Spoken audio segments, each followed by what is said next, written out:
আজ অনেক দিন পর গ্রামে করে মাছ ধরবো বলে পুকুরে নামছিলাম। খুব ভালো লেগেছিল।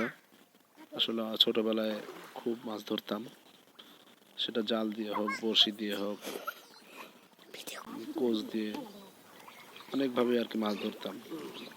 মাছ ধরাটা একটা নেশা, খুব ভালো লাগে, যার কারণে মাছ ধরার সুযোগ পেলে কখনো হাতছাড়া করতে চাই না। তো প্রথম প্রথম যখন মাছ ধরতেছিলাম, ছোট ছোট পুঁটি, চিংড়ি মাছ, এইগুলোই আর কি হাতের নিচে পড়তো। বড় মাছগুলা যদিও হাতের নিচে পড়তো, ছুটে যেত। সেই কারণে হয়তো একটু কষ্ট লাগতো যে হাতের থেকে মাছগুলো ছুটে যাচ্ছে।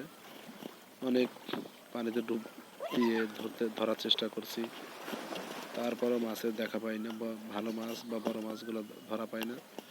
অনেক চেষ্টা চালাচ্ছিলাম, যেহেতু মাছ ধরার একটা অভ্যাস আছে এজন্য, এবং নেশাও আছে মাছ ধরার।